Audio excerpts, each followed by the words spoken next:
Dans cet épisode, nous vous proposons de parler à nouveau d'ultracyclisme. Et oui, nous avons saisi sans hésiter l'opportunité d'échanger avec le créateur de cette course incroyable qu'est le Biking Man. Axel Carion est un véritable explorateur à vélo.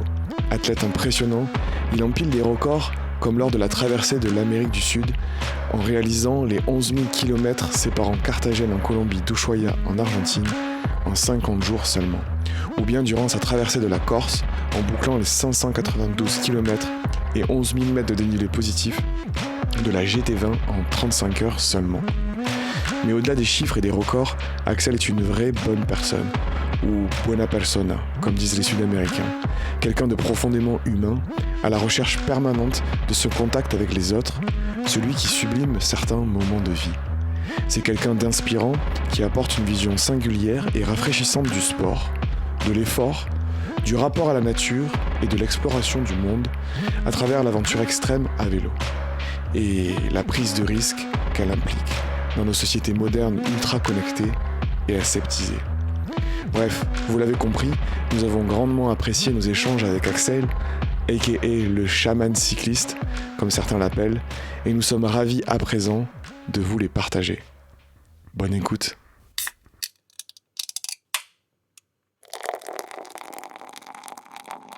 T'as peur d'avoir mal.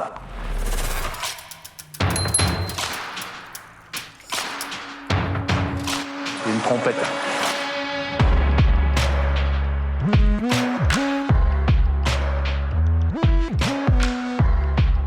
Bienvenue sur le podcast Pinta Triathlon Club, le premier podcast français dédié au triathlon.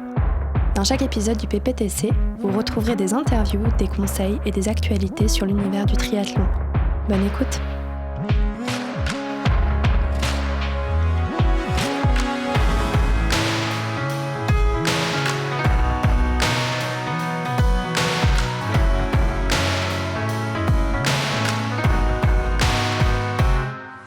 Trois 24 dans les... Mais putain, même quand j'avais Pellegrini, elle faisait ça, j'aurais craché dessus. Bonjour à tous et bienvenue sur le podcast du PPTC, le premier podcast français dédié au triathlon. Aujourd'hui, nous sommes très heureux de recevoir le seul et l'unique Axel Carion, la version J'irai dormir chez vous mais avec mon vélo, et accessoirement fondateur du Biking Man, auquel certains membres du club ont participé en 2021 et en 2022. Il y a encore quelques épreuves à venir d'ailleurs pour nous. Et pour cet invité, je suis accompagné par Thibaut. Thibaut, bonjour. Bonjour à tous. Bonjour Axel, du coup merci d'avoir accepté cette invitation. Salut les gars. La question traditionnelle quand on commence un épisode du podcast, c'est de te demander de te présenter rapidement pour les auditeurs qui ne te connaissent pas. Qui es-tu, quel âge as-tu, etc. etc. Eh bien, je m'appelle Axel, j'ai bientôt 37 ans, et oui. Et je suis issu d'une famille de 3 frères et 3 sœurs qui m'ont forgé, je pense, beaucoup de choses qui m'amènent aujourd'hui à faire ce que je fais, notamment avec les courses Biking Man, avec la notion de communauté que j'essaye de reproduire dans tout ce que je fais aujourd'hui, puisque c'est ce qui m'a fasciné quand j'étais petit en faisant partie de cette famille. Famille de cyclistes du coup ou pas du tout ? Pas du tout, mais alors pas du tout. Il n'y a aucun cycliste d'ailleurs dans la famille, je suis le seul barjot à pédaler autour de la planète, mais famille orientée sport, avec quand même entre les frères et les sœurs, on a été des touche-à-tout dans l'univers du sport, et moi je suis le 5e de la fratrie. Du coup, j'ai eu la chance en fait d'être embarqué dans les passions respectives de chacun des frères et chacune des sœurs. Donc j'ai fait une pratique sportive très très large qui m'a donné un peu une armure physique qui me permet finalement de faire beaucoup de choses aujourd'hui, notamment avec le vélo. Mais je fais du roller, de la danse, du judo, de l'escalade, de la gym, du tennis, vraiment touche à tout sportif. Et ça, c'est grâce à mes frères et sœurs qui avaient chacun des pratiques, chacun et chacune des pratiques différentes que j'ai eu la chance de faire de manière simultanée en plus. C'est-à-dire que souvent je pratiquais d'un côté le tennis avec les frères, de l'autre la danse avec les sœurs. Enfin, ça a toujours été cumulé à plusieurs sports. Et je pense que ça m'aide beaucoup à faire ce que je fais aujourd'hui. Donc c'était une enfance très dense, quoi. T'as tout le temps fait du sport. J'ai toujours eu un lien. Enfin, pour moi, le sport en lui-même, c'est presque une insulte de dire ça. C'est-à-dire que c'était une pratique, quoi. C'était une hygiène de vie. Ça faisait partie de mon quotidien. J'ai eu la chance de grandir en Eure-et-Loir, donc loin des villes, plutôt une enfance rurale, et du coup de pouvoir pratiquer du sport d'extérieur, comme par exemple du roller, pas sur une piste cyclable, mais sur les départementales ou les chemins de l'Eure-et-Loir, et dans souvent des distances et des proportions que donnait le terrain de jeu de la campagne en fait. Hein. Mais j'ai pas eu de dissociation. Maintenant, en y repensant, vraiment de pratiquer une activité sportive, pour moi, ça faisait partie du quotidien, ça faisait partie de l'hygiène de ma vie de l'époque. Un mode de vie. Ouais, exactement. D'ailleurs, on a regardé un peu tes profils sociaux et tu te présentes toi-même, tu te décris comme explorateur à vélo et comme chaman cycliste. Qu'est-ce que ça veut dire tout juste qu'est-ce que ça veut dire tout ça au juste? Alors, en fait, c'est des noms qu'on m'a donnés, c'est des surnoms que m'ont donnés soit des gens, des amis, soit des journalistes. Le terme chaman, je vais commencer par celui-là parce qu'il est marrant. Il est pas commun. Il est pas commun, ouais. C'est un journaliste qui écrit pour l'Équipe notamment, qui avait utilisé ce terme, Olivier, s'il nous écoute. Puisque quand on a échangé en fait au cours d'une interview que j'avais donnée pour l'Équipe, mais il avait assimilé, il m'avait comparé à un chaman sur les expériences que je cherche à faire vivre aux participants des épreuves du Biking Man. Donc avec la volonté quelque part de faire vivre une expérience qui va permettre une transformation chez les participants. Et le côté explorateur métabolique, c'est un terme que j'ai utilisé pour la première fois en 2015, quand j'ai traversé l'Amérique du Sud à vélo, et que je parlais à l'époque en écriture, parce que j'ai pas mal écrit sur ce sujet du voyage à vélo, de métabolique dans le sens métabolé, dans le sens grec ancien, qui signifie changement, transformation. Et du coup, c'est une marque de fabrique, quelque part, une étiquette qui m'a été collée par rapport à ce que je fais à vélo. L'exploration d'une part, et le fait que cette exploration aide à te transformer dans ton quotidien. Et après, le chaman, j'essaye de transformer également les gens que je rassemble dans la communauté du Biking Man. Un peu comme des expériences initiatiques. Ouais, tout à fait. Introspectives. C'est exactement ça, moi, que je cherche à faire avec à la fois ce que je recherche moi dans l'exploration, c'est pas un défi physique, juste me repousser et dépasser mes limites et juste cumuler quelque part des défis et des chiffres. Moi, ce qui m'intéresse, c'est de me transformer et quelque part devenir meilleur à travers ces défis, par la rencontre notamment des gens au cours de ces défis. Et le Biking Man, c'est le trigramme. Alors certains peuvent dire que c'est du marketing, alors pas du tout. Le trigramme qui se trouve sous le Biking Man, j'ai mis beaucoup de temps à le trouver et à le rechercher pour justement arriver à résumer ce que pourrait être le Biking Man quand j'ai créé ce truc-là. Tu peux Explore, Endure, Empower, ouais, c'est le trigramme. Explore, Endure, Empower. Donc c'est un trigramme anglais parce qu'à l'époque j'arrivais pas à trouver un équivalent français. C'était pas du tout pour faire un clin d'œil aux Américains. C'est cette notion, donc avec le premier mot du trigramme, explore, de l'exploration bien sûr. Endure, c'est le fait d'être challengé, de se défier, d'avoir un petit peu de souffrance et d'effort, mais qui est une étape indispensable au Biking Man. Et le Empower, c'est un terme qui est compliqué à traduire en français. Ça se traduit de différentes manières. C'est une sorte d'émancipation, de prise de contrôle sur les choses et de transformation également, qui permet finalement, une fois que tu as exploré, que tu as souffert, que tu as réussi à te défier et à relever le défi, ça va t'aider à te transformer dans ton quotidien. Et d'en ressortir meilleur peut-être aussi. Ouais, tout à fait. Pour redonner un petit peu de contexte, effectivement, c'est vrai qu'on n'en a pas forcément parlé. Alors, les auditeurs fidèles du podcast trouveront une similitude avec l'épisode sur le Biking Man qu'on avait fait avec Zoubir il y a quelques mois de ça. Mais est-ce que tu peux présenter rapidement le Biking Man, mais juste en 2-3 phrases, vraiment pour poser le contexte, et après on racontera un petit peu, enfin tu raconteras un petit peu comment est-ce que tu es arrivé à monter ce projet finalement. Alors le Biking Man, c'est un championnat du monde de course d'ultra-distance qu'il faut réaliser sans véhicule suiveur, donc sans assistance, avec la volonté de plonger des coureurs, femmes et hommes, dans des expériences solitaires ou en équipe de 2 pour tenter de parcourir 1000 km en moins de 120 heures. Et généralement avec des parcours à très fort dénivelé, avec des conditions climatiques, topographiques et de routes, de pistes particulières qui vont faire que c'est pas juste 1000 bornes à vélo, quoi. C'est un peu plus difficile que ça, ouais. Il y a des surprises. C'est une boîte à surprises de l'ultra-distance. C'est effectivement un bon résumé, je pense, comme descriptif en tout cas du Biking Man.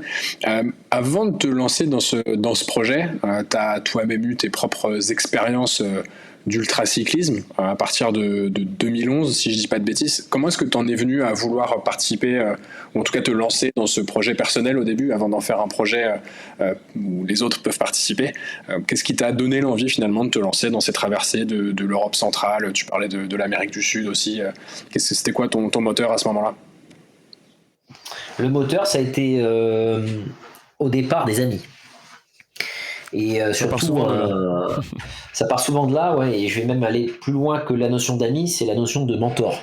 C'est-à-dire de gens dans notre cercle amical que tout le monde a, qui sont des personnes plus, qui peuvent vous donner des conseils ou vous embarquer dans des aventures, parce que c'est cette personne-là précisément, quoi. Donc c'était plus que des amis, c'est des gens que j'aime beaucoup et qui m'ont proposé un jour de tenter, c'était en 2011, d'aller traverser l'Europe de l'Est à vélo, la Slovaquie, l'Ukraine, la Roumanie et la Moldavie, alors qu'à l'époque, j'avais jamais posé mes fesses sur une selle et que j'avais jamais passé plus de 20 minutes sur un vélo, je savais même pas ce que c'était, quoi. Et donc il y a cette notion à la fois d'amitié et de mentoring, elle est très importante parce qu'elle est fondatrice dans ce que j'ai décidé de faire après plein d'étapes et je pense qu'on aura l'occasion de les aborder. Et à l'époque, on parlait pas d'ultra-distance du tout. On parlait pas d'ultra-cyclisme, ça n'existait même pas. On parlait simplement d'une expédition à vélo qui consistait à tenter le défi fou de faire 1200 km avec un vélo qui faisait 45 kg. Puisque moi, j'ai commencé le vélo comme ça. Ça a été mon premier contact avec la bicyclette, c'est de monter sur un vélo de voyage. Donc, c'est un vélo un peu particulier parce qu'il est plus lourd. Il fait 17,5 kg nus, sans les bagages. Et après, tu viens ajouter ta chambre à coucher, ta cuisine, ton dressing dessus. Donc le vélo au final, c'est une moto, quoi. Il fait 45 kg. Mais sans moteur. Mais sans moteur. Donc ça a été un rituel d'initiation au vélo très particulier. Parce que tout de suite, même si ça s'appelait pas de l'ultra-distance, pour moi à l'époque, c'était déjà de l'ultra-distance. Parce que je suis passé de 0 km à 1200 avec un vélo qui faisait 45 kg. Ouais, et c'était... c'est énorme. Pour moi, c'était inimaginable. Je me suis dit, comment est-ce que je vais faire pour y arriver, quoi. C'est comme ça que j'ai commencé. Pour une première expérience, c'est pas mal, hein, quand même. C'est pas mal. Après, pour faire le lien avec la notion d'amis et de mentor, c'est des gens en qui j'avais confiance, qui m'ont conseillé bien sûr sur la partie matérielle. Ils m'ont dit voilà, il faut ça comme matos, il faut ça comme sacoche. Côté préparation physique, j'avoue que j'y suis allé un peu à la fleur au fusil, mais j'avais l'histoire de l'armure que je me suis construite pendant pas mal d'années de sport et qui m'a clairement aidé, je pense, à pouvoir relever ce défi. Mais il demeure que quand je me suis lancé là-dedans, j'avais au compteur cumulé même pas 500 km. Donc vraiment, ça a été un défi de tous les instants pour arriver au bout. J'ai eu mal aux fesses, ça a été terrible. J'ai fait des erreurs de cuissard, j'ai fait les erreurs de TFL au niveau du... On parle à des triathlètes, je pense qu'ils ont ce problème-là de temps en temps, l'essuie-glace. Bref, j'ai eu tous les symptômes finalement des erreurs qu'on peut commettre dans la longue distance sur un format très condensé. Mais ça t'a beaucoup plu, au final. Puisqu'ensuite... Ça fait partie malgré ces souffrances et difficultés, t'y es revenu, quoi. Mais c'est devenu un rituel. C'est-à-dire qu'en sortant de ces 10 jours de vélo, je rentre le dimanche soir, le lundi matin, je reprends le boulot. Et ça a été un choc, c'est-à-dire que vraiment ça fait partie de mes meilleures vacances entre guillemets, et ça a été ça le choc, ça a été de se dire punaise, c'est tellement difficile, il y a tellement de souffrance que tu te dis peut-être que tu le feras plus jamais, et en rentrant tu te dis qu'au final c'était génial pour plein d'enseignements qui ont infusé, c'est-à-dire que ça n'a pas été juste du dimanche soir à lundi matin, j'ai pris tous les enseignements d'un coup, ça a mis du temps à infuser l'expérience, ça a mis plusieurs semaines et même plusieurs mois. Et à tel point qu'on a renouvelé ça après chaque année en augmentant quelque part un peu la dose en termes d'exploration, de kilométrage, de lieux, d'exotisme. Ça m'a amené en Afrique, ça m'a ramené en Europe de l'Est, je suis allé en France également, jusqu'au jour où j'ai fait le grand saut de partir sur l'expédition en Amérique du Sud pendant 240 jours. Et tu bossais dans quoi à l'époque? C'était quoi ta situation qui te poussait finalement sur certaines semaines avec des amis, etc., à te dépasser? Je bossais dans l'énergie solaire. J'étais directeur commercial dans une boîte pour développer des parcs d'énergie solaire pour les entreprises et les collectivités. Donc, ces grandes fermes solaires que vous pouvez imaginer, des fois qu'on voit sur le bord de la route, des panneaux solaires qui sont plantés dans les champs ou qui sont sur des toitures de grands bâtiments. C'était mon métier.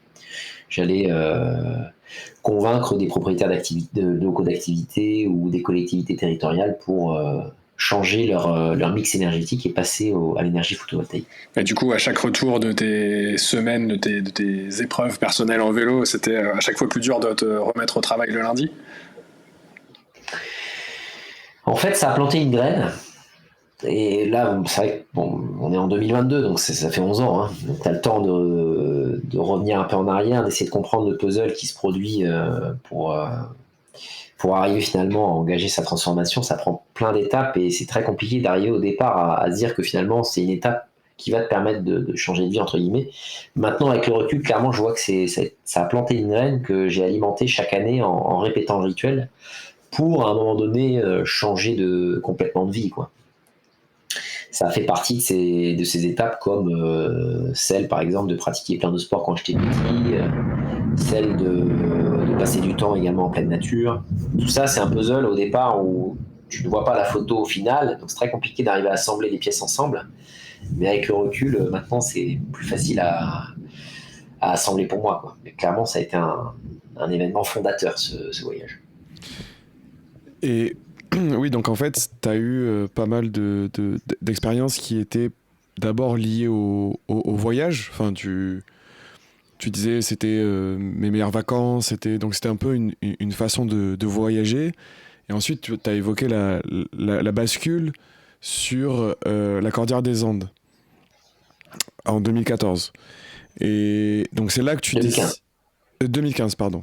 En 2015, c'est un peu un événement pour toi. Là, tu prépares en 2014, c'est ça, et en 2015, tu pars. Oui, il y a eu un long moment de préparation, quoi. Et donc, tu t'élances dans cette traversée où tu vas couvrir au total 13 500 km en 247 jours. C'est bien ça. Qu'est-ce qui a fait que tu as basculé d'un 1200, 1500 km en Europe, tu as dit en Afrique, un peu plus en mode voyage, alors là aussi on reste sur un mode de voyage lent, on va dire, de découverte un peu aussi, d'exploration du monde, mais on est sur quelque chose de beaucoup plus important. Enfin, qu'est-ce qui a fait cette bascule-là jusqu'à voyager 13 500 km? Eh bien, ça a été le cumul de plein de choses.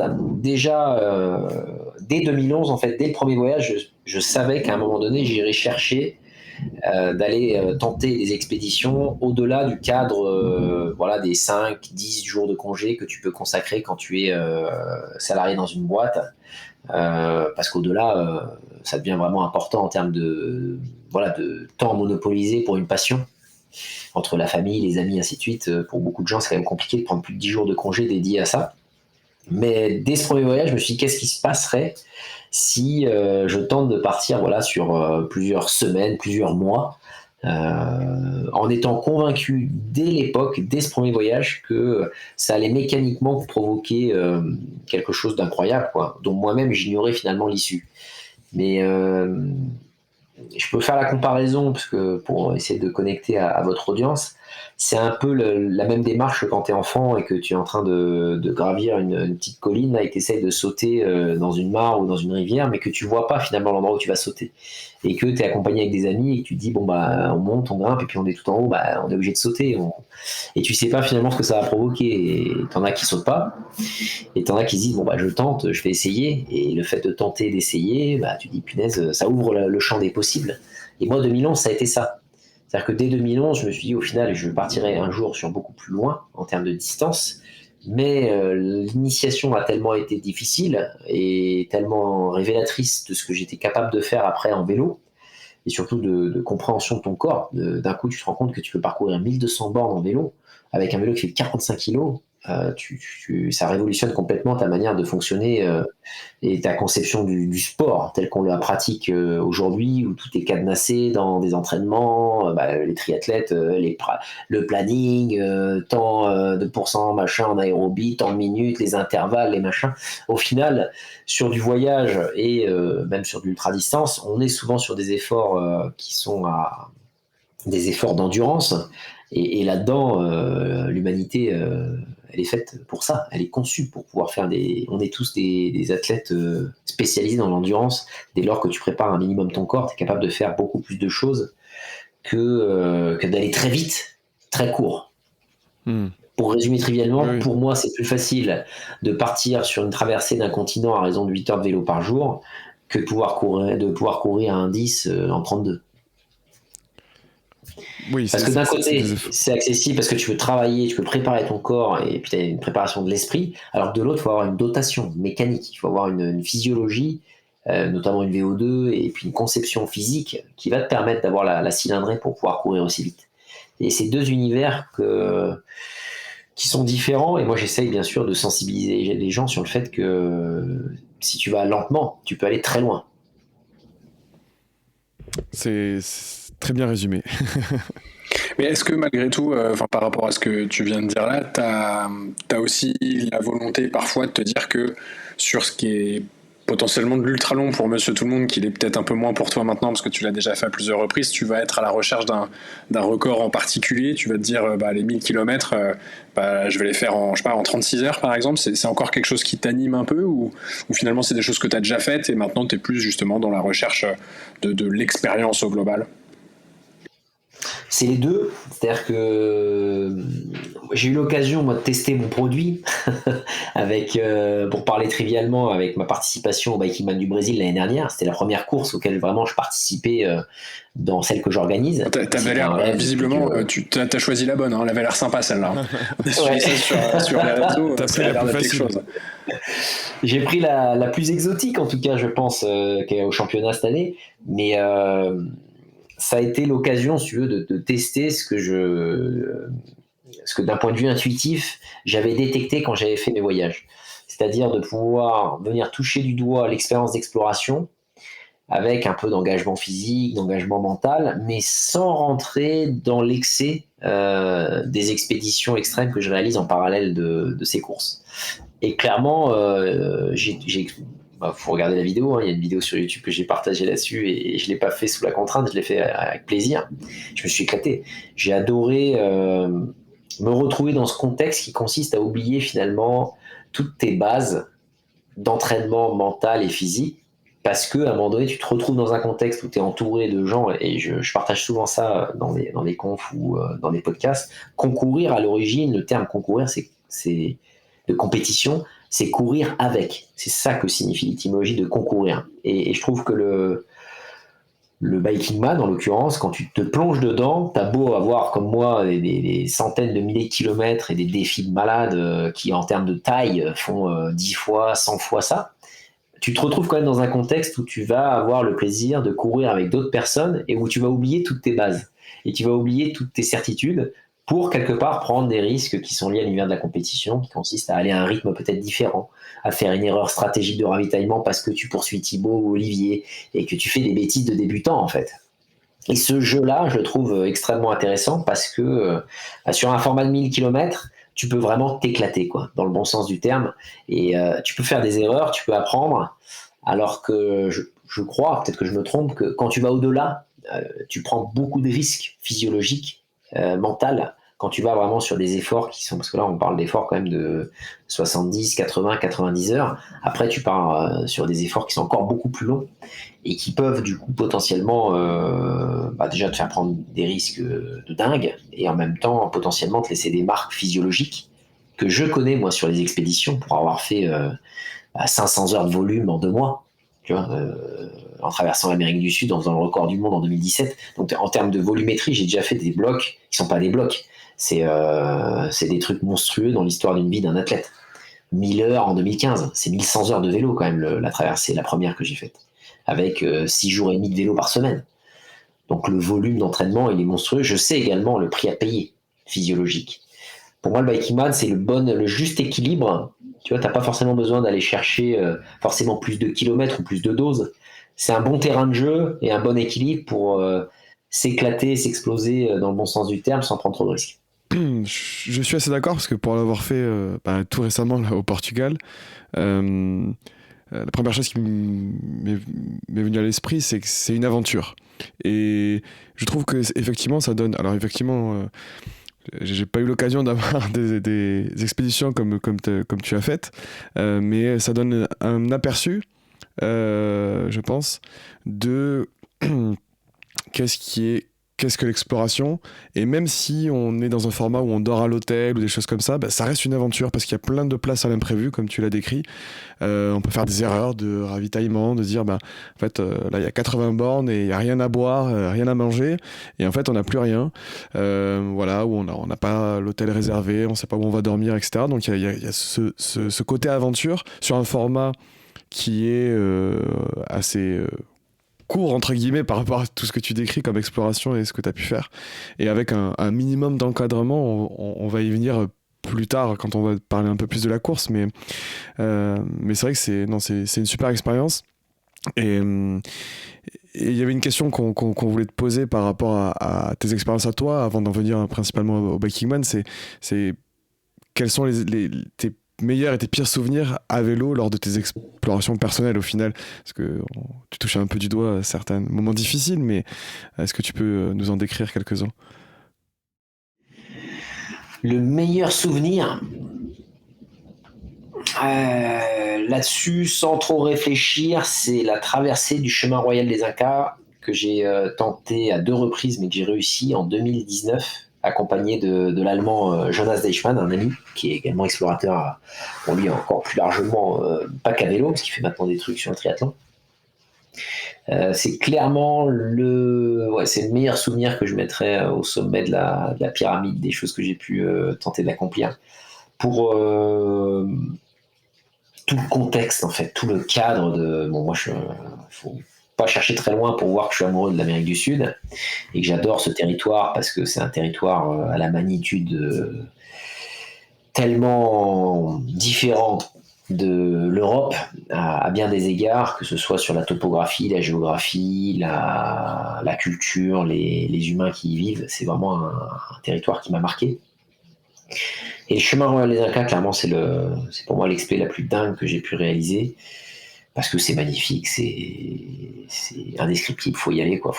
S'il y a un seul parcours à refaire, c'est celui-là, quoi. C'est celui qui connecte la cité impériale de l'Empire Inca, Cusco, jusqu'à la Cordillère Blanche, parce que c'est une renaissance à chaque jour. C'est des paysages indescriptibles de beauté, c'est une grande humanité aussi des Péruviens dans les montagnes, avec la culture quechua qui est encore très présente, et puis c'est un engagement physique avec plus d'une quarantaine de cols à plus de 4000 mètres d'altitude, donc physiquement il y a des endroits où d'ailleurs avec Jonas n'est pas passé, par exemple, où il a dû prendre une voiture et se faire rapatrier parce qu'il n'arrivait pas à passer à cause de l'altitude. Donc il y a en même temps il y a cette dimension intégrale et totale dans cette expé qui m'a plu, c'est que je sais pas si je serais capable de la refaire aujourd'hui physiquement, quoi, tellement c'était dingue. Donc c'est encore plus de valeur.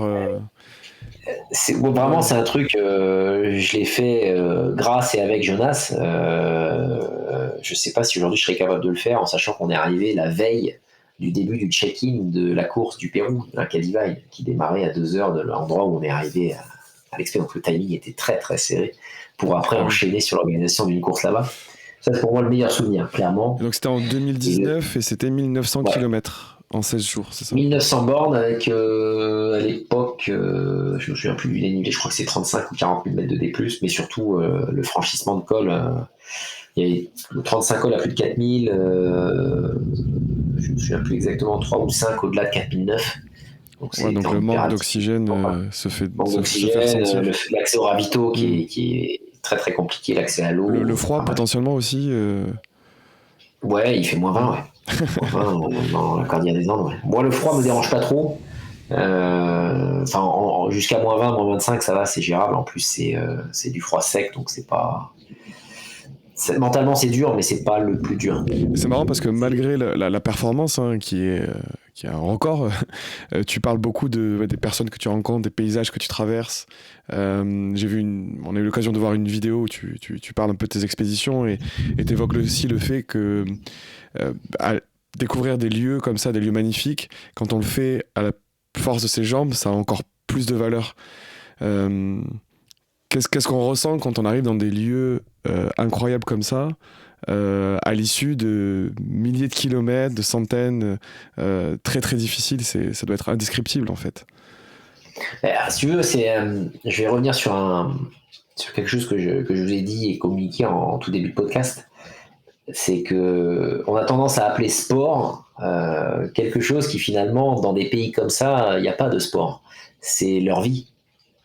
J'ai un adage que j'utilise souvent qui consiste à dire que le quotidien d'hier, c'est les exploits d'aujourd'hui pour nous les Occidentaux. C'est-à-dire que la manière dont on vit aujourd'hui, on est assisté par beaucoup de choses, on a énormément de chance.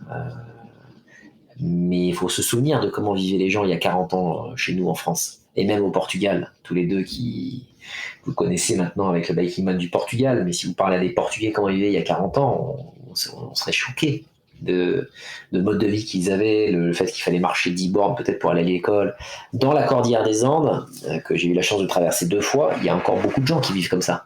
Et quand tu arrives à vélo, quand tu es en train de tenter un record comme ça te remet à ta place dans le sens où tu n'es pas là en train d'arriver en disant bonjour, je suis recordman, est-ce que vous pouvez m'héberger ?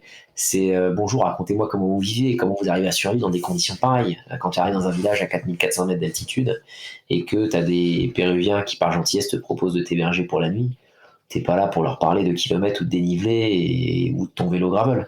T'es là, et moi c'est ça que j'adore, c'est vraiment le fait d'être en contact avec ces gens, de comprendre comment ils vivent,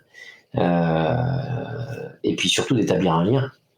Moi je leur amène la francophonie, je leur amène notre pays, parce que on a tendance à l'oublier, mais la France a un rayonnement qui est incroyable dans le monde. Quand tu dis que tu viens et que t'es français, tout de suite, t'as des yeux qui s'illuminent quoi, dans l'esprit des gens, et du coup il y a un échange qui se crée, qui est éphémère, qui est futile, mais qui est génial, parce que c'est un échange. Voilà, j'ai encore les regards des gens que j'ai croisés sur le chemin Lesnaka, ces familles qui nous ont hébergés, le maire d'une commune, bref, on a dormi un peu partout avec Jonas.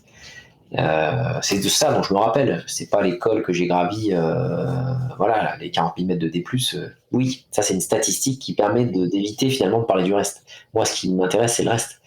Je vais là-bas non pas pour franchir 40 000 mètres de D+, mais parce que ça m'intéresse de rencontrer les gens, de voir comment ils vivent, et puis d'échanger avec eux 5 minutes, 10 minutes, un quart d'heure, 1 heure, mais qui valent une vie, parce que ça permet de rentrer à la maison, voilà, peut-être plus humble, d'essayer de devenir meilleur dans son quotidien, d'avoir un rapport aussi à l'énergie, c'est un sujet que j'aime beaucoup, qui est peut-être un petit peu différent, pour peut-être ralentir, changer de braquet, et de temps en temps avoir l'opportunité de se créer des moments de respiration pour communier avec les gens. Parce que pour moi, l'exploration, c'est ça. C'est au-delà des records, il y a plein d'autres gens qui font plein d'autres records en vélo, et qui tentent des choses formidables. Moi, ce qui m'intéresse, c'est l'humain. C'est les berceaux de l'humanité, en l'occurrence. C'est aller à la rencontre de cultures séculaires, millénaires, comme les Incas, comme la route des rois en Jordanie avec les marchands et la route de la soie.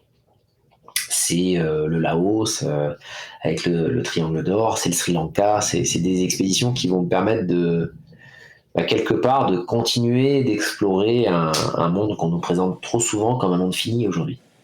Mais justement, ce côté partage, finalement, communion que tu as pendant tes explorations, c'est peut-être, tu vas nous l'expliquer, mais ce que tu as peut-être tenté de recréer justement avec ces épreuves du Biking Man et ces petites communautés que tu arrives à déplacer d'un monde à l'autre pour partager l'expérience que toi tu vis en l'organisant un petit peu, et permettre à tout un chacun qui est peut-être moins expert de pouvoir profiter aussi de ce type de rencontres. Est-ce que tu peux nous parler un petit peu de la création de ce projet du Biking Man, la première épreuve, comment est-ce que tu as réussi à cadrer un petit peu les choses, définir un petit peu les grandes règles, comment est-ce que tu t'es entouré pour te lancer dans ce projet qui est quand même assez conséquent, parce que du coup, pour résumer, ce qu'on s'est dit jusque-là, c'est l'idée de partir avec des gens qui sont forts ou pas en vélo, potentiellement aux 4 coins du monde, et les laisser un peu à l'aventure, tout en tentant d'organiser le projet du mieux possible. C'est un peu ça finalement. Que tout le monde reste en sécurité aussi. Ben, ça a été une idée folle au départ qui a consisté à comme je vous le disais juste avant, l'Amérique du Sud, moi c'est un point pivot. Ça m'a transcendé à plein d'égards, et le fait de l'avoir traversé 2 fois, je suis en plus allé vérifier que ce que j'avais vécu, ça s'était bien réalisé, quoi. Mais du coup, c'est vraiment un territoire qui m'a marqué, et l'idée de la première épreuve du Biking Man, c'est en rentrant fin 2015, de me dire, j'aimerais rassembler des gens autour d'épreuves engagées, physiquement, mentalement, mais avec un filet de sécurité. Et c'est comme ça que j'ai construit la toute première épreuve en rentrant fin 2015. Parce que j'avais listé un certain nombre d'idées que je voulais faire en rentrant de ces 240 jours dans les Andes, et Biking Man était au sommet de cette liste. Et j'ai commencé par construire la première épreuve, l'événement 0, de la même manière que finalement mon apprentissage avec le vélo. C'est-à-dire que plutôt que de faire une épreuve à la maison, dans les Alpes-Maritimes, et faire quelque chose d'assez édulcoré, je me suis dit, je vais partir dans un cadre XXL et je vais tenter quelque chose qui va me permettre de ramener dans mes sacoches, avec l'aide des participants, un cadre qui permettrait après de déployer le championnat tel que vous le connaissez. Et ça a été la première épreuve de l'événement 0, où je suis allé rassembler des gens pour tenter de traverser Quito en Équateur jusqu'à Cusco au Pérou. Donc 3500 km avec 70 000 mètres de D+, des franchissements de col à 4800 mètres d'altitude. C'est beaucoup. Des franchissements de frontières avec des Équatoriens et des Péruviens avec des AK-47. Enfin bref, des conditions extrêmes, mais là vraiment ultra extrêmes, où au départ il y a eu 17 inscrits. Ouais, là c'était quand même très costaud. En même temps, ouais, sur le papier, moi je m'inscris pas. L'idée c'était de. En fait, les gens du pays peuvent tirer au AK-47 si... sur toi, je n'y vais pas, clairement. Je me suis dit, s'il y a une personne qui vient, à la fois le pari est gagné, c'est-à-dire qu'il va y avoir des gens qui vont être intéressés par d'autres parcours, et en même temps, l'apprentissage d'aller organiser quelque chose en Amérique latine, avec une culture complètement différente de la culture occidentale, un terrain complètement délirant, c'est-à-dire que tu peux prendre n'importe quelle épreuve d'ultra-distance actuellement, à part peut-être la Silk Road, au Kyrgyzstan. Il y a très peu d'épreuves finalement qui rassemblaient d'un point de vue risque et difficulté de terrain les difficultés qu'on a rencontrées sur cette première course au Pérou. Et c'est ce qui s'est produit, c'est que ça a été très compliqué à organiser. À l'époque, j'étais avec Didier, que vous connaissez parce que vous l'avez vu au Portugal. Moi, j'étais au drone, à la photo, à la logistique. Et il y avait Laetitia, mon ancienne compagne, avec qui j'ai traversé l'Amérique du Sud en 2015, qui était là aussi en assistance pour gérer la logistique de la course, quoi. Donc on était tous les trois. Et on faisait tout, quoi. On faisait tout sur des distances de 3500 bornes, où entre le leader et le dernier de la course, il y avait presque 500 km d'écart. Ouais, là, c'est l'enfer, quoi, pour couvrir ça, quoi. C'est pas évident, la course durait 26 jours. Bref, ça a été un cadre XXL où finalement on est venu construire tout le référentiel métier qui nous a permis après de déployer le Biking Man, puisque juste après cette première année et cet événement 0, il y a eu le lancement du championnat avec plusieurs épreuves connectées entre elles. Le Pérou au sommet, puisque le but c'était toujours de conserver cette épreuve, le joyau de la couronne un peu, le Kona du Biking Man. Ça a toujours été historiquement le Pérou, parce que pour moi, si vous n'avez jamais pédalé à plus de 4000 mètres d'altitude, il vous manque quelque chose en termes d'expérience cycliste, parce qu'il se passe des trucs quand vous êtes en haute altitude, c'est une expérience vraiment indescriptible et qui mérite d'être vécue comme expérience intégrale pour les fans de vélo. Donc le Pérou était au sommet de cette pyramide, et après il y avait un championnat avec des courses plus courtes, 1000 bornes, Oman, la Corse et Taïwan. Donc avec la volonté de partager quelque part les conditions climatiques et topographiques les plus dingues de la planète, pour se dire, voilà, si tu fais la série du Biking Man, tu auras quelque part affronté, à part avec la neige, les conditions les plus dingues. Les plus extrêmes, ouais. Les plus extrêmes. Après, petit à petit, le championnat a évolué à cause du Covid, principalement. Mais au départ, il y a eu toujours cette notion d'exotisme, puisque le Sultanat d'Oman, on y allait à 3 reprises, Taïwan à 2 reprises, il y a eu le Laos aussi, donc vraiment des épreuves qui étaient ultra engagées pour le coup. Et suite au Covid, on s'est recentré sur nos bases. Oui, parce que c'est assez récent, la première édition à proprement parler du championnat, c'est 2018, c'est ça ? Oui. Ok. Oui, donc au final, on est 2 ans avant le... on est 2 ans avant la pandémie, ouais. Et on partait sur des grands écarts culturels. Bon, après, c'est ça qui me fascine aussi sur la partie organisationnelle. Les gens qui nous écoutent, je pense qu'ils l'auront compris, j'aime bien le contact avec les humains. Et quand les humains parlent pas la même langue que moi, j'aime encore plus. Et c'est ça qui me plaît, entre autres, dans l'orga des courses. C'est quand tu passes d'une culture péruvienne à une culture omanaise, à une culture taïwanaise, à une culture laotienne. Mais il faut arriver, si tu veux, à convaincre déjà ces gens que c'est normal de pédaler de nuit pendant plus de 48 heures et de faire des parcours dantesques de plus de 1000 bornes, quoi. Et du coup, aujourd'hui, il y a combien d'épreuves finalement sur le parcours, enfin sur la série 2022, et c'est combien de personnes qui travaillent sur ce projet avec toi? Alors, on a 7 épreuves au championnat, comme l'année dernière. Parce que 2021 et 2022, donc juste à la période après Covid, il y a eu 7 étapes au championnat. Nous, on est 3 à plein temps sur le Biking Man avec David et Didier. Et après, on a une vingtaine de volontaires, une troupe qui se déplace en fait d'une épreuve à une autre et qui nous accompagne sur l'organisation des courses. Après, il y a... Ouais. Bon, dans l'événementiel, on parle à des triathlètes, donc vous connaissez quand même le fonctionnement de l'événementiel. Souvent, on a du mal à estimer l'énergie qui est nécessaire au-delà de la famille organique. Donc nous 3, par exemple David, Didier et Axel, plus les volontaires. Au-delà de ça, il y a pas loin d'une centaine de personnes, si je devais toutes les citer et les lister, qui nous aident au quotidien sur les courses et qui gravitent autour du Biking Man pour faire en sorte que ces épreuves aient lieu, quoi. Ouais, parce qu'on l'a vu, c'est vrai que c'est une épreuve très humaine. Je pense que ça transparaît, en tout cas, tout ce que tu nous as dit auparavant, dans l'épreuve, mais aussi avec le staff.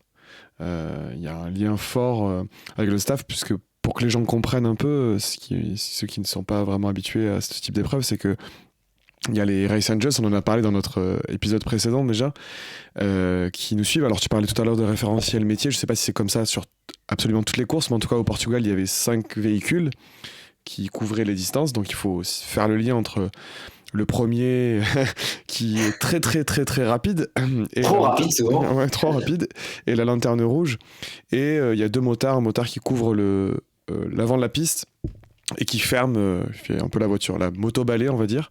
Et ensuite effectivement il y a aussi des prises de vue qui sont faites, il y a toujours du staff qui est à l'arrivée pour accueillir les participants qui arrivent au goutte à goutte. On a eu, nous quand on est arrivé avec Mélène dernièrement au Portugal, et il y avait encore quelqu'un qui arrivait après nous à 4h du matin, donc il fallait rester éveillé pour le staff, donc voilà, c'est l'organisation qu'il y a derrière, et donc il y a toutes ces personnes qui encadrent l'épreuve. Alors, je sais pas, peut-être qu'il y a aussi d'autres personnes qui ont d'autres tâches à accomplir. Je sais pas si il y a le marketing, j'imagine, il y a la gestion des inscriptions. Enfin, je sais pas ce qu'il y a. Ça, on fait tout en interne. C'est-à-dire que c'est ce que vous avez vu sur le Portugal, c'est ce qu'est le Biking Man. Il y a Axel, David et Didier, et après les Race Angels autour qui nous aident pour l'organisation des courses. Plus après, bien sûr, toutes les marques partenaires qui sont pas là juste pour poser un logo, ils nous aident d'une manière ou d'une autre, soit avec du budget, soit avec des tentes, soit avec de la logistique. C'est des soutiens essentiels pour que ça puisse fonctionner. Après, si je fais le lien avec les Race Angels, moi j'ai une conception très particulière de l'événement du Biking Man. Je vais faire le lien avec le mot chaman et avec le chamanisme. Le chamanisme, si tu veux, cette pratique, elle se fait uniquement sous le contrôle d'un chaman. C'est-à-dire que quand tu vas vivre une expérience qui peut potentiellement changer ta vie, tu es sous le contrôle de quelqu'un, il y a quelqu'un qui est à côté de toi. Pourquoi ? Parce que c'est des expériences qui peuvent potentiellement être extrêmement violentes en termes de prise de conscience. Et je pense que le Biking Man, c'est un peu ça. C'est-à-dire que les Race Angels sont ces accompagnateurs et accompagnatrices pour s'assurer déjà que tout va bien, mais en même temps pour t'accompagner dans cette course, parce qu'à mon sens, et c'est une conception que partagent pas tous les organisateurs de courses ultra-distance, hein. Il y en a, tu t'inscris, tu arrives sur place, il n'y a personne, et puis tu te débrouilles, quoi.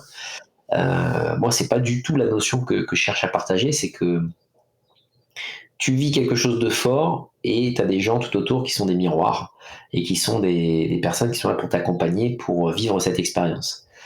Et ça donne les finish lines que vous avez vus, qui je pense vous ont marqué, qui sont vraiment des événements de fête, quoi, des moments où tu es content d'arriver, il y a des gens qui prennent soin de toi, et en même temps, tu n'es pas sur une finish line d'un Ironman, quoi, où ça va vite et où on te donne une médaille, et puis tu t'en vas, et puis c'est terminé, en fait. Et tu n'as même pas le temps de te poser la question de ce que tu viens de vivre, que tu es déjà sorti du village et c'est déjà fini. maison, C'est ça, ouais. C'est déjà fini, en fait. On essaie de faire durer ce temps-là pour que ça s'infuse. Est-ce que c'est aussi, du coup, parce que le nombre de participants est relativement limité à chacune des épreuves, et je suppose forcément que pour pouvoir garder un petit peu ce fil conducteur qui est la relation avec les gens, l'échange, etc., tu dois forcément un petit peu limiter le nombre de participants, ou pas du tout, tu as des volontés d'expansion et faire une course, un Biking Man avec 12 000 personnes sur l'épreuve? Non, ça, je vais laisser ça à l'étape du tour, ou à un de mes concurrents dont je tairai le nom, mais moi, au départ, ce qui m'intéresse, c'est de rassembler les bonnes personnes. Et les bonnes personnes, vous en faites partie, c'est-à-dire que c'est des gens qui prennent le risque de s'inscrire et ont le plaisir après de se retrouver sur le village pour un moment de suspension. Je ne sais pas si vous vous souvenez, c'est un terme que j'ai utilisé pendant le Portugal, c'est cette parenthèse que l'on vit. T'es pas un dossard, quoi. T'es pas là pour être parmi 5000 personnes, même si je trouve ça génial. C'est super de faire un marathon avec 40 000 personnes, ça a une ambiance particulière, sauf que t'es un dossard. Et qu'à la fin, la question qu'on te pose, c'est en combien de temps t'as couru ton 42 et en combien de temps t'as sorti tes 10. Pour moi, c'est là où l'événement vient perdre son âme. Littéralement. C'est dès lors qu'on est capable de dire un Biking Man, ça se termine en 48 heures, on a perdu l'âme du Biking Man. La course, bien sûr qu'il y a cette notion de performance et cette volonté que quelque part on plonge les gens à faire des choses incroyables, c'est-à-dire de pédaler 1000 bornes entre 48 à 110 heures, même pour les derniers, c'est incroyable ce qu'ils font. Mais moi, ce qui m'intéresse, c'est de comprendre pourquoi les gens ils font ça et d'essayer de partager l'humanité de ces gens-là. Parce que mécaniquement, ce qui se produit dans l'événementiel, et je trouve ça un peu dommage, c'est que très souvent les événements essayent de très vite massifier pour aller souvent chercher du profit et en même temps rendre sportive la pratique. C'est-à-dire de la limiter à des chiffres, à des statistiques, à de la comptabilité. Or pour moi, si je fais un lien avec une compétition que vous connaissez en tant que triathlète, résumer un Iron en disant il a nagé en 47, il a pédalé à 43 et il a terminé son marathon en 2,50, c'est une tragédie. Je trouve ça dommage. J'aimais bien regarder la couverture d'Ironman à l'époque d'Allen et de Scott. Et surtout de la manière dont étaient présentées les personnes qui participaient au triple effort. Parce qu'il y avait un caractère humain qui était déjà à l'époque bien édulcoré. Et moi, j'essaie de faire tenir ça le plus longtemps possible sur le Biking Man parce que les personnes qui viennent ont des histoires qui sont toutes plus rocambolesques que les autres. Et c'est génial, ça crée une énergie et une humanité qui fait du bien. Et quand tu sors de l'événement, tu as la sensation, je l'espère, d'avoir vécu quelque chose d'unique et pas juste une course parmi des milliards où tu es juste venu te déchirer, faire 1000 bornes en 72 heures, quoi. Mais ouais, je trouve que personnellement, je suis totalement d'accord avec ce que tu viens d'énoncer, et c'est vraiment ce qu'on ressent. C'est une aventure humaine qui dure effectivement, puisqu'il y a la soirée ensuite avec tous les participants, qui est très sympathique. La soirée de clôture, ouais. Ça, c'est la surprise. Il faut pas le dire. Faut que les gens viennent pour expérimenter ça. Non, mais en plus, on croise non seulement les Race Angels tout au long de la course, et effectivement, ils veillent sur nous, et c'est une sensation rassurante de les recroiser régulièrement. On crée des liens aussi avec eux. On crée des liens avec les participants qu'on croise, ceux qui vont à notre rythme plusieurs fois. Donc, c'est une vraie aventure humaine. Et ce qui est important, je trouve, de noter par rapport à tout ce que tu as dit aussi, c'est que effectivement, il y a la performance, il y a le terme championnat, effectivement, il y a un temps sur le premier, on le sait. Mais, par exemple, il n'y a pas de podium. Il y a une récompense des gens qui... Alors on a récompensé la lanterne rouge, on a récompensé celui qui s'était fait percuter par un véhicule et qui a passé du temps à l'hôpital. Il y a une récompense pour le doyen ou la doyenne, je sais plus, de l'épreuve à laquelle on était, mais il n'y a pas eu de podium. Et ça, je sais pas si c'est une volonté de ta part de jamais faire de podium, mais en tout cas j'ai trouvé ça intéressant et ça me paraît en lien avec tout ce que tu viens de dire sur la dimension humaine de l'épreuve, quoi. Mais si tu veux, c'est marrant ce que tu dis parce que là au repas de clôture il y avait Clément qui était là, le vainqueur du Portugal. Le vainqueur était là, ouais. Bon, bien sûr que lui il a une... Mais... Je dirais qu'il a une récompense qui est celle. C'est à la fois une récompense et c'est une tragédie. C'est-à-dire que c'est une récompense pour lui parce qu'il arrive le premier et il a un lot de finisher, on l'accueille de manière particulière, ainsi de suite. Mais la tragédie, c'est qu'effectivement, la soirée de clôture, il a pas de remise particulière de prix. Et je pense que, là je parle sous son contrôle, mais ce serait bien qu'il soit là avec nous. Je pense que c'est ça qu'il apprécie aussi. C'est que c'est très rare d'arriver, parce que moi j'ai fait quand même un peu de compétition sportive, j'ai participé à des compétitions, course à pied, triathlon, j'en ai fait pas mal aussi. C'est très compliqué citez-moi un événement, si tu veux, où les derniers sont accueillis par les premiers. C'est très très rare. Ouais. Oui, c'est très rare. important de le noter aussi, ouais. C'est très rare d'avoir l'opportunité à un moment donné que les lanternes rouges soient accueillies par tout le monde. Et ça, je pense que c'est un des tours de force, quelque part, qu'on arrive à créer avec le Biking Man, avec les Race Angels, avec les volontaires qui sont là. Et puis ce côté, voilà, ce caractère famille. Ça peut paraître galvaudé, ça peut paraître surjoué. Il faut venir pour voir. Vous l'avez vu. J'invite vraiment vos auditeurs à venir voir, parce que c'est ce qui se reproduit depuis 23 courses. C'est ce qui s'est passé dès la première. Au Pérou, Yoshi Yabu, la seule femme qui avait participé, qui arrivait en 26 jours, a été accueillie par le vainqueur et par les finishers. Ils étaient 6 sur la première course du Pérou. Ils étaient tous là sur la place des Armes, alors qu'on avait une banderole qui faisait 60 par 120 mm. Tu vois, on n'avait pas de moyens, quoi. Et tout le monde a accueilli Yoshi. Et cette humanité-là, ça va au-delà du sport. Et pour moi, c'est l'origine du sport. Dès lors que tu franchis l'étape d'aller dans la comptabilité, la statistique et ainsi de suite, c'est là que tu perds l'âme finalement d'un événement sportif. Et moi, j'espère le faire durer le plus longtemps possible, parce que c'est ça qui m'éclate en fait sur Biking Man. C'est cette humanité qui à un moment donné se retrouve et voilà, on est content d'être là, on est content de partager un moment, alors qu'on sait que derrière, on va devoir rentrer dans nos vies parfois absurdes, souvent débiles, où on produit quelque chose dans le système et qu'on fait quelque chose de manière mécanique en permanence. C'est des moments de suspension qu'on partage. Et voilà, il faut pas que ça devienne à un moment donné quelque chose d'impersonnel. Et on a tous et toutes en tête des exemples de compétition où t'es 1000, t'es 2000, t'es 5000, t'es un numéro dossard et où il se passe plus rien en fait. On va regarder que les stats que t'as sur Strava. Mais au départ, et je reviens juste sur quelque chose que tu mentionnais par rapport au chrono, pour moi le fait d'avoir un championnat et le fait d'avoir des courses, c'est un prétexte. C'est-à-dire que c'est important d'avoir un chronométrage. Bien sûr que c'est bien d'être chronométré, parce que c'est ce qui te permet de te dépasser. Quel est l'abruti qui, à un moment donné, ou femme ou homme, qui va décider d'aller se taper un marathon seul? Personne ne le fait.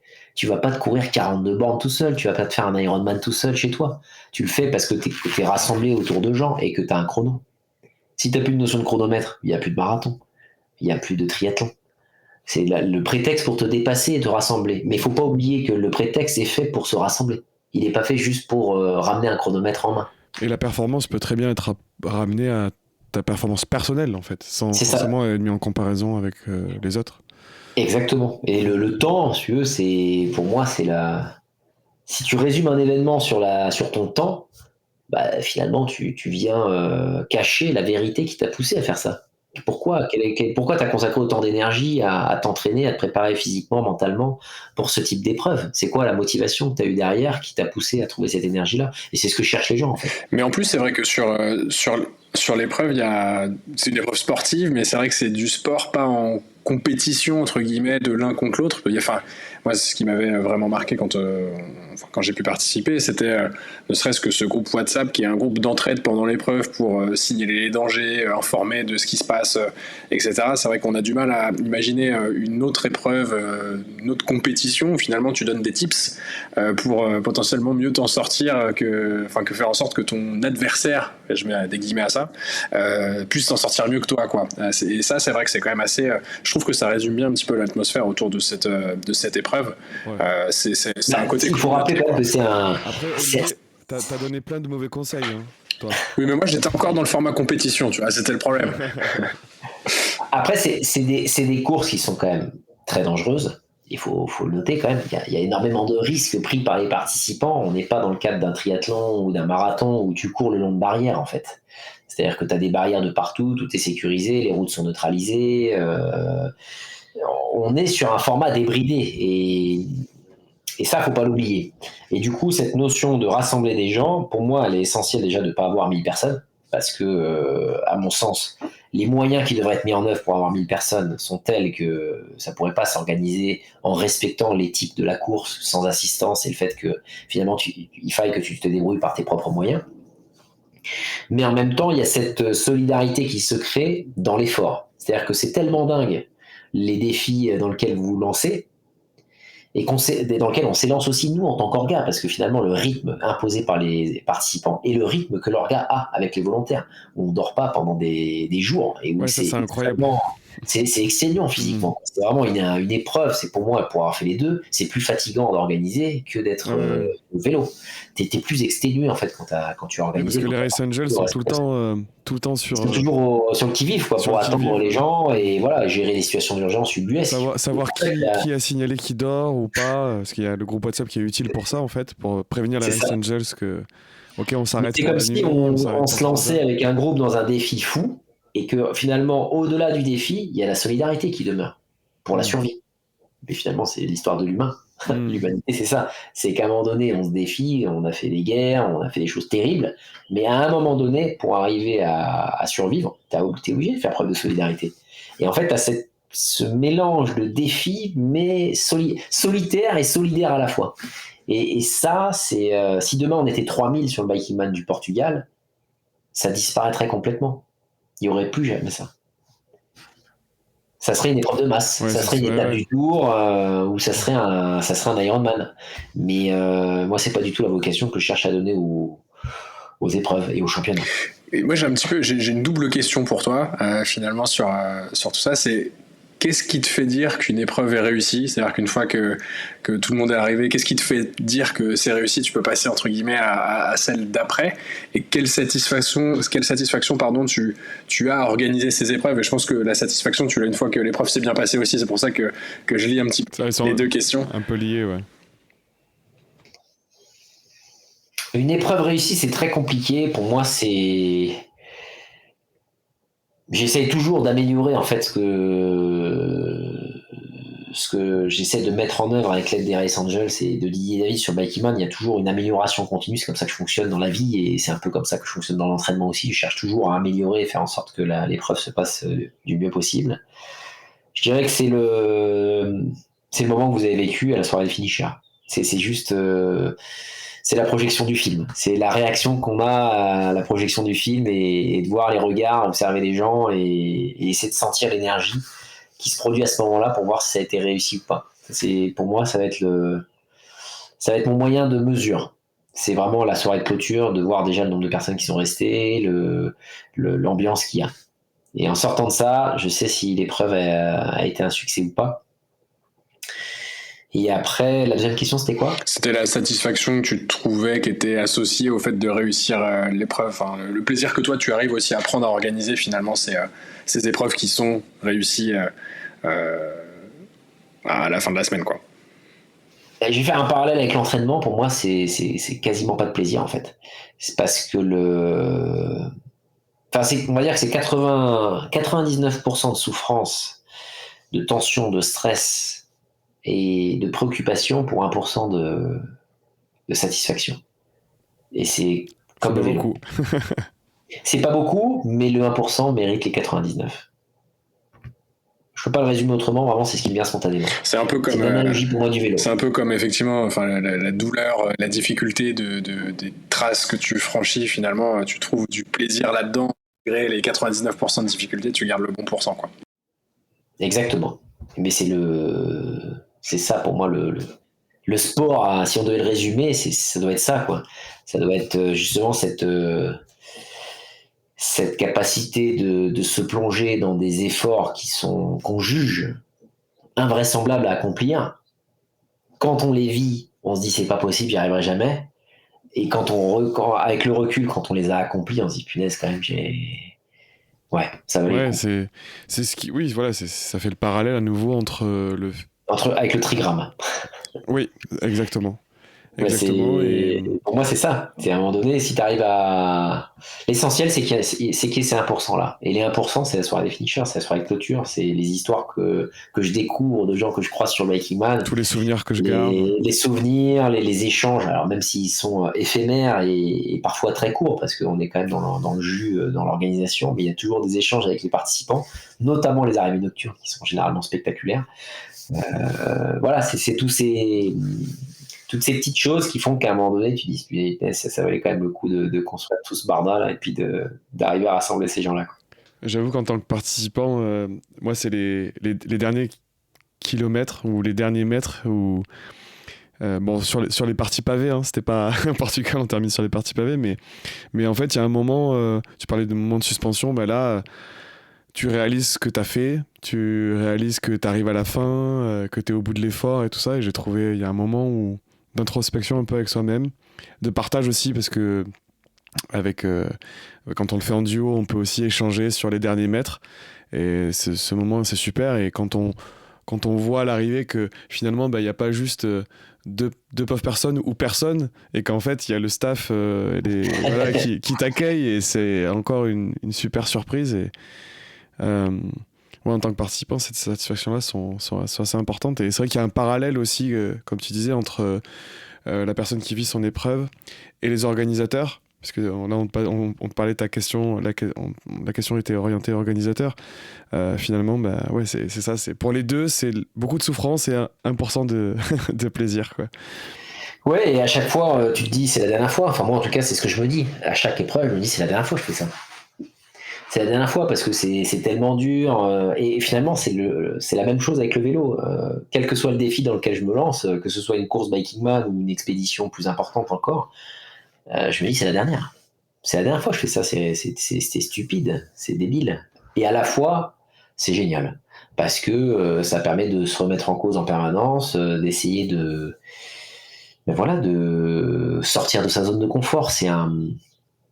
Ça peut paraître bateau de dire ça, mais on a besoin de ça. Et c'est rafraîchissant d'être au contact de ces gens qui font la même chose, qui tentent finalement de se défier et de prendre des risques. Parce qu'on vit quand même dans une époque qui est particulière, où il y a presque une allergie au risque. Il y a une allergie au danger, il y a une allergie à la douleur. On est les plus gros consommateurs d'antidépresseurs d'Europe, les Français. Donc il y a aussi un questionnement que les gens se posent vis-à-vis de tout ça, parce que tu as besoin de ça. Tu as besoin de cet équilibre quelque part d'effort et de te plonger dans des conditions qui viennent te remettre un peu en question dans tout ton quotidien. Et vu qu'on est assisté en permanence par tout un tas d'outils et de technologies, et en particulier depuis le Covid, puisque là on se parle même pas physiquement, les amis, on se parle à travers des micros et des caméras.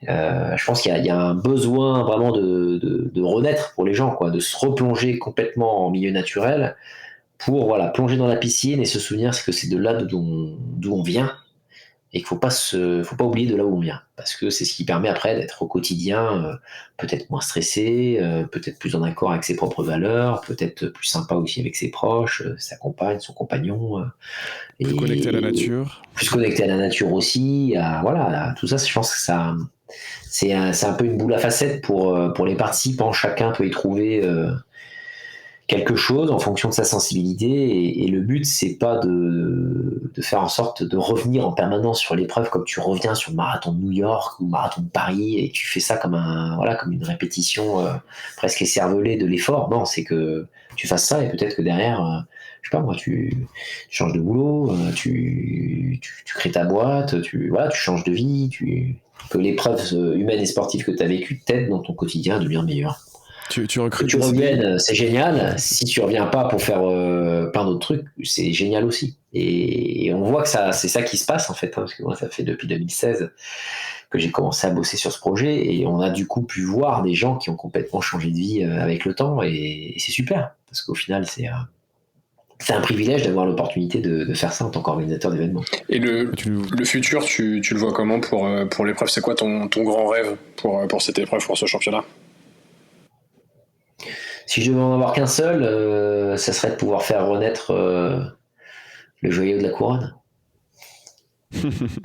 Et de pouvoir faire revenir des gens en Amérique du Sud sur une épreuve vraiment emblématique, symbolique, qui serait le sommet quelque part du championnat. Après, Donc c'est réintroduire cette épreuve zéro dont tu parlais, ouais, avec laquelle ça t'as serait commencé. réintroduire potentiellement cette épreuve zéro, bien qu'elle soit titanesque à organiser par rapport aux contraintes de terrain, réglementaires et ainsi de suite. Mais si je devais avoir qu'un seul rêve, ce serait ça, parce que vraiment, c'est à la fois le championnat tel qu'il est constitué aujourd'hui, il y a des épreuves internationales avec le Portugal et le Brésil. J'espère bien sûr que d'autres épreuves qui étaient au championnat avant, comme Oman, Taïwan et le Laos, pourront revenir également. Mais avec le Covid actuellement et la crise dans laquelle on est, c'est quand même compliqué d'arriver à construire des épreuves vraiment très exotiques en termes de destination. Du coup, j'espère peut-être un jour ramener des gens dans la Cordillère des Andes.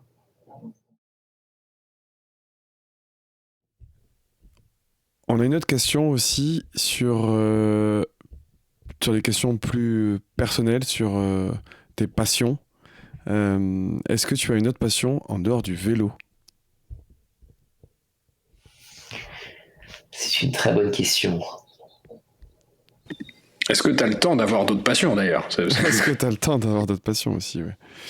Mais en fait, elle est connectée. C'est que moi, ce qui me fascine, c'est l'humain depuis que je suis tout petit. Pour une raison que j'arrive pas encore à expliquer, et il faut que je vieillisse pour arriver à trouver la réponse, j'ai depuis que je suis tout petit une faculté de rassemblement des gens. Quand j'étais tout petit à l'école primaire, au collège, puis au lycée, il y a toujours eu un groupe de gens qui gravitaient autour de moi et que je faisais graviter un peu comme un clan, quoi, comme une communauté, comme une confrérie. Et moi, c'est ça qui me fascine. Au-delà du vélo, j'utilise le vélo comme un moyen finalement de transporter ce clan et cette confrérie avec le Biking Man, mais également dans mes expés. Je pars jamais seul, j'essaie d'inviter des gens qui viennent d'ailleurs du Biking Man parce qu'ils ont passé certaines étapes physiques et mentales qui me permettent d'être sûr qu'ils ont le niveau pour pouvoir venir sur l'étape d'après des expés. Mais je cherche toujours à essayer d'aller voir les gens et d'être en contact avec les humains, et là-dessus, c'est ma deuxième passion, c'est l'humain. C'est de découvrir comment les gens vivent, partager comment je vis moi par rapport à eux et échanger et avoir ces échanges que vous avez peut-être eu sur le Portugal des fois avec un Portugais, une Portugaise. Ça dure pas longtemps, c'est 3 mots, mais des fois 3 mots ça va avoir plus d'importance que tout ce que vous avez pu dire dans l'année à l'ensemble de votre famille ou de vos collègues, et vous savez pas pourquoi. Ça nous est arrivé. Ça nous a causé beaucoup de sandwichs qu'on n'avait pas demandé. Pas exactement, mais pour échanger. Mais ça se reproduit. C'est-à-dire que ce que j'ai découvert avec le vélo et avec le voyage à vélo, c'est que si tu as cet état d'esprit d'aimer l'humain, finalement, et d'aller essayer de créer du lien, ça se reproduit en permanence, en fait, partout où tu vas. Que tu parles à un Sri Lankais, à un Omanais, à un Taïwanais, à un Laotien, un Péruvien, un Équatorien, un Colombien, ça se renouvelle. Et c'est super addictif parce que tu apprends toujours plein de choses de comment vivent les gens, mais vraiment, pas comment on te décrit les choses dans les médias ou comment on voudrait te faire croire que les gens vivent. Tu découvres vraiment comment les gens vivent parce qu'ils te plongent dans leur vie, dans leur quotidien, en dormant chez eux et ainsi de suite. Et ça, je trouve ça génial parce que c'est un moyen de se rendre compte à quel point déjà on a de la chance de vivre là où on est, dans ce pays merveilleux qu'est la France, et d'avoir des itinéraires cyclistes extraordinaires, et voilà, de se souvenir de ça pour essayer d'être meilleur au quotidien avec les autres. Bah, c'est une très belle passion. C'est une très belle passion pour le coup. On arrive un peu à la fin de l'interview. On voulait aussi te demander si tu as encore des challenges personnels à travers tout ça, à vélo, pour le coup, que tu aimerais réaliser entre toutes ces courses à organiser. Alors, des challenges, des défis, je dirais que les prétextes sont nombreux et illimités. Et c'est l'avantage du vélo, c'est que c'est sans fin. Il y a pas j'ai pas un calendrier à la maison où je coche des croix sur un tableau pour dire ça j'ai fait, et j'ai pas un tableau avec mes médailles pour me dire c'est bon, j'ai tout fait et quelque part après j'ai plus rien à faire. Pour moi c'est une hygiène. C'est-à-dire qu'en fait, au niveau calendrier, de avril à octobre, c'est le Biking Man. J'ai quelques expés entre les deux que j'essaye de caser au chausse-pied, mais c'est compliqué. Et après, d'octobre à avril, c'est les expés. Et là-dessus, le calendrier, il est illimité, puisque le monde est très loin d'être le monde fini qu'on nous décrit, les amis. Il y a énormément de choses à faire à côté de la maison, très loin, très proche. C'est juste une question de curiosité. Et l'essentiel, c'est que pour moi, ça se fasse à vélo et c'est l'hygiène. C'est-à-dire que c'est important pour mon équilibre d'arriver finalement à toujours me planifier des nouvelles expéditions, de travailler toujours sur de nouveaux projets, de potentiellement essayer d'aller rencontrer des nouvelles cultures. Parce que j'en ai besoin, ça me fait du bien, c'est ma soupape, c'est ma respiration à moi, et que tant que j'ai mes 2 jambes et mes 2 bras, faut que j'en profite, j'ai de la chance, et qu'il reste encore beaucoup de personnes à rencontrer, beaucoup de territoires à explorer. On te souhaite de belles aventures alors, et Merci. de belles personnes à rencontrer et avec qui échanger. Et on a une dernière question sur le PPTC qui est traditionnelle pour clore un petit peu cet échange. C'est la question préférée de Thibaut. Donc je sais pas si j'ose la poser à ta place. Oui, si, tu peux la poser. Je t'autorise. La question, c'est quelle est ta bière préférée? Parce que c'est bien beau de faire du sport, mais la récup, c'est important aussi. Ma bière préférée, punaise, là, c'est une colle. Est-ce qu'il y en a une seulement? Je vais citer Pietra, mais tout le monde va dire c'est un partenaire du Biking Man, t'as pas le droit. Mais il y a un caractère territorial qui me plaît pour les personnes qui me suivent un peu sur les réseaux. J'aime beaucoup cette entreprise pour ce qu'elle fait et pour d'où ils viennent, parce que c'est une bière corse. Mais je citerai Pietra comme ça spontanément. Après, je ferai un clin d'œil à un ami. Il y a la Jacobson aussi qui est pas mal, pour l'avoir testé récemment. Jacobson. Ouais. Ça marche. Bon, on va chercher ça. Qui est pas mal aussi. Mais après, une préférée, non, moi j'aime bien sûr la bière et j'aime découvrir les bières. Et je fais un clin d'œil à Romain s'il nous écoute, qui a fait pas mal de triathlon aussi, puisqu'il fait partie de ces personnes qui m'ont inspiré à en découvrir d'autres. Ça marche. Bah écoute, on goûtera tout ça. Est-ce que tu en as parlé là justement juste avant, est-ce qu'on peut te suivre sur les réseaux sociaux? Est-ce que tu peux nous donner les bonnes adresses? Alors les bonnes adresses, moi je suis sur principalement YouTube, sous le nom Axel Carion, puisque c'est mon prénom et mon nom. J'ai également une page Facebook et Insta sur les mêmes infos. YouTube, c'est plutôt pour la partie apprentissage, la partie académique, où je partage pas mal de conseils pour se lancer dans l'ultra-distance. Facebook et Instagram, c'est plutôt pour me suivre en termes d'actualité, savoir où je suis et ce que je fais. Après, s'il y a des personnes dans votre audience qui aiment lire, j'ai un site internet aussi, axelcarion.com, sur lequel j'écris des récits, des nouvelles, puisque j'aime beaucoup l'écriture, et j'essaie de m'y consacrer un peu de temps dans le calendrier de dingue chaque semaine pour écrire sur des thématiques qui m'intéressent, que sont l'énergie, le mouvement, le déplacement. Ça, c'est mon site, axelcarion.com. Super, bah écoute, merci beaucoup. Thibaut, de notre côté, est-ce qu'on peut nous suivre? On peut nous suivre sur Strava, on peut rejoindre le club sur Strava, PPTC, sur Instagram aussi, PPTC_tri. On a évidemment aussi la chaîne YouTube où on poste les épisodes, et n'hésitez pas évidemment à vous abonner sur Apple Podcast, sur Google Podcast, sur Spotify, voilà, pour être informé des derniers épisodes qui sortent. Et puis voilà.